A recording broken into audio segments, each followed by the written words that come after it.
Hi there, VC. It's Martin here. I hope you're all doing well. This is something I don't do very often. It's a thread about what music you were listening to when you were 12, 13. I hope it's not some sort of scam to try and find out how old I am and get all my data. Anyway, 12, 13, I was sort of on the cusp of secondary school from primary school, that sort of period anyway. And it was before I was cool. Not that I'm necessarily cool now. That was a few decades ago, at least, anyway. And I basically just liked pop music. I wasn't aware of the Smiths, or although they were sometimes in Smash Hits, which is sort of like a pop teen magazine I used to subscribe to every 2 weeks.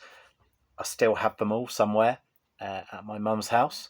Um, yeah, they occasionally had Morrissey in there or something, but it didn't really grab me, I don't think. Anyway, so yeah, I remember being that sort of age. So this is my transition video from being a boy to a man, I suppose you would say. So I liked quite comical, humorous things, I suppose you would say, musically as well as stand up sort of things. I had a holiday to Jersey around about this time with my mum, and we went to see Lenny Henry. Now, I was probably a bit young to go and see him, but we went. I didn't have this album at the time. I do remember some of the people that he did his impersonations of. Like, there's a Jamaican person, um, a Barry White sort of style singer. What else? Sort of an African, over the top person. Who else?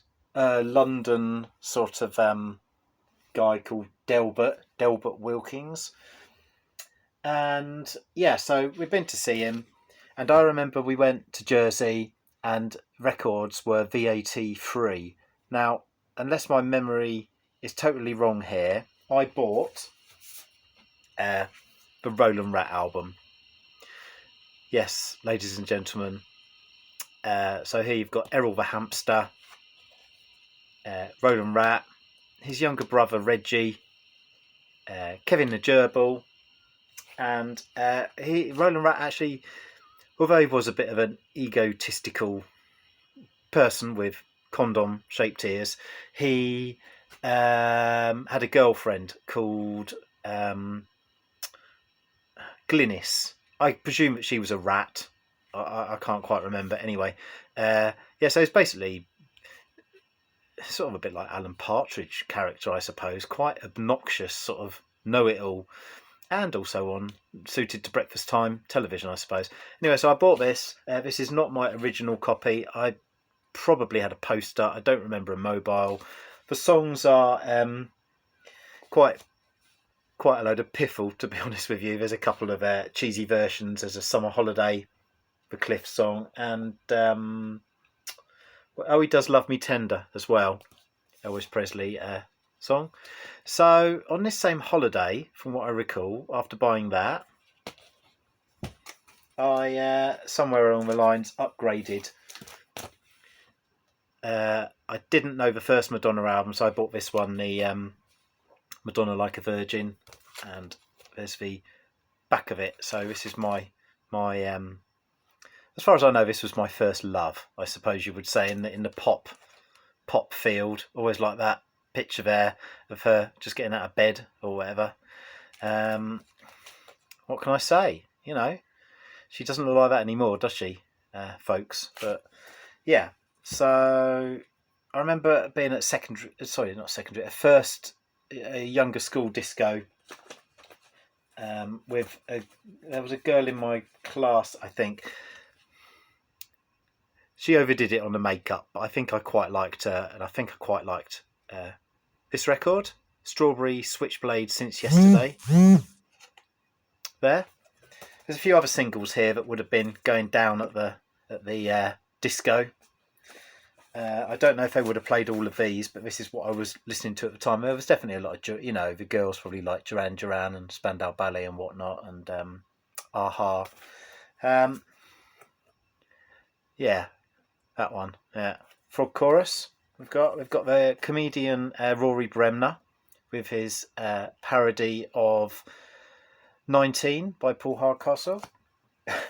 Austrian mulleted rockers Opus, Life is Life. Now, this record, I can't stand this. I can't stand UB40 generally, but at the time, I quite like this one. UB40. And Red Box, Lean on Me. That's another one there. So that's those singles there. So I remember also, I don't think I had a record player around about that time, or would have borrowed one in the family. I seem to remember something about getting this album out of the library on cassette. I had a Ghetto Blaster, I think, about that time. And I was probably more aware of this album before the Beatles in some respects, although we had a couple of Beatles albums. I was probably even unaware when I first got it or hired it out of the library that some of these songs are Beatles songs and that they've been re-recorded. I've never seen this film. I've heard that it's not good. Similarly, this is a compilation from a couple of years later, but that is all your Macca sort of stuff, isn't it? What were his 80s ones? So yeah, We All Stand Together, Pipes of Peace, No More Lonely Nights, yeah, that kind of stuff. And this was a film I think I did go and see at the cinema. Dan Aykroyd, Chevy Chase, is that? Spies Like Us, probably not a great film, but when people used to go to the cinema back in the day. Now, we had someone local here. This is the 1985 Howard Jones album, Dream Into Action. So I got that with his spiky hair there, spiky mullet. And yeah, I suppose he was a sort of a local hero in a way, from a town about 5-6 miles away called High Wycombe, as I've already said. High Wycombe, a town that is actually very low down in a valley. So why it's called High Wycombe, I have no idea. And here you've got a suitable 1980s, I think, W.H. Smith sticker probably. A lot of these aren't my original copies at all, Somebody else here. Aha. First album, pretty stonking album to be honest with you, this one. And I remember on the BBC TV kids programme, Aha did a video. They showed how they made it. I think it was from the next album. I forget now, but that's that. And then you had your compilation, and not unlike the suit, first ever suit I think I owned was a bit like this sort of shiny 80s jacket. This is Now 6. Yeah. There you go. Lots of hits on there, including If I Was Midure, Election Day, Arcadia, Miami Vice Theme, Cliff Richard single no one's ever heard of, Lavender, Marillion, A Good Heart, Fergal Sharkey. I had a period of myself of buying 12 inches, even though they weren't very interesting. They were just like extended versions. Maybe I had some sort of budding DJ aspirations at the time. Another album I've definitely got for Christmas around about then, including the Gary Glitter track, which was later taken off his And Now Christmas album. I think a few years later I got Bananarama, Greatest Hits for Christmas.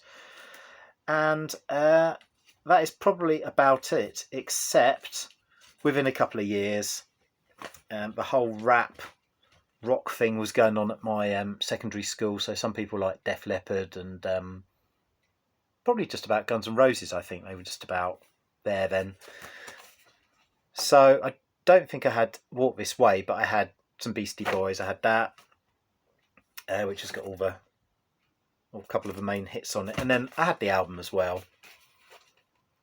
This one. And I don't even think this is an original one that I had. But yeah, we'll call it a day. say thanks for watching. That was me, aged that age-ish, I suppose. And then, yeah, by the 90s, I suppose I had more hair. No, I had a mullet, and then I developed it to a pudding basin, and then bleached it, and then there was nothing left after all that. So yeah, I will try and catch up with you in your responses to this video, and thanks for watching. Bye.